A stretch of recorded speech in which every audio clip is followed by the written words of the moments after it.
ઉમરેઠની મામલતદાર કચેરીમાં હોબાળાની ઘટના બની છે, જ્યાં ખેડૂતો પહોંચ્યા હતા અને હોબાળો મચાવ્યો। પોતાની જમીનમાં ગણોત કેસ દરમિયાન બીજાનું નામ દાખલ કર્યાનો આરોપ છે।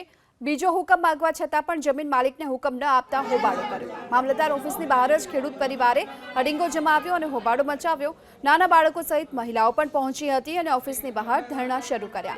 ખેડૂતને તમામ કાગળો આપ્યા હોવાની વાત મામલતદાર તરફથી કરવામાં આવી છે અને આ દાવો પણ થઈ રહ્યો છે।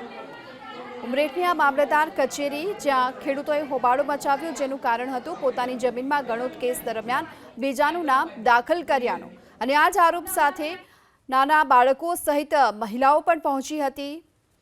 મામલતદારની કચેરી ખાતે ઓફિસની બહાર ધરણા પ્રદર્શન શરૂ કર્યા હતા અને ખેડૂત પરિવારે અહીં અડીંગો જમાવ્યો। વધુ વિગતો મેળવીએ સંવાદદાતા જલ્પેશ પટેલ આપણી સાથે જોડાઈ ચૂક્યા છે। જલ્પેશ, શું વિગતો? ગીતા, વિગતની વાત કરીએ તો ઉમરેઠ મામલતદાર કચેરીની બહાર જ, એટલે કે મામલતદાર સાહેબની જે ઓફિસ હોય છે, જે ઓફિસ કેબિન હોય છે, તેની બહાર જ એક પરિવાર ધરણા ઉપર બેસી ગયું। કહી શકાય કે જે રીતના જમીન બાબતની જે વાત હતી, અવારનવાર રજૂઆત કરવા છતાં પણ ઉમરેઠના જે મામલતદાર છે, તે મામલતદાર દ્વારા કોઈ પણ સંતોષકારક જવાબ ના આપવાના કારણે આ જે પરિવાર છે જે વિફર્યું હતું અને ત્યાં આવીને હોબાળો કર્યો હતો। મહત્વની બાબત છે કે પરિવાર જે આવ્યું હતું તે મહિલાઓ અને બાળકો સહિતનું હતું। નાના બાળકો પણ આ જે વિડીયો છે તે વિડીયોમાં દેખાઈ રહ્યા છે।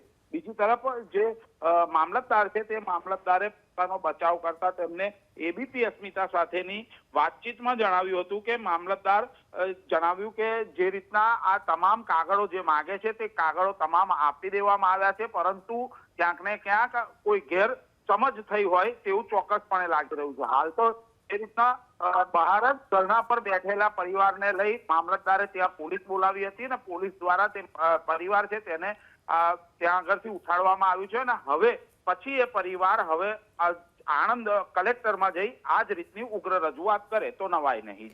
જી, આભાર આપનો આ સમગ્ર માહિતી બદલ।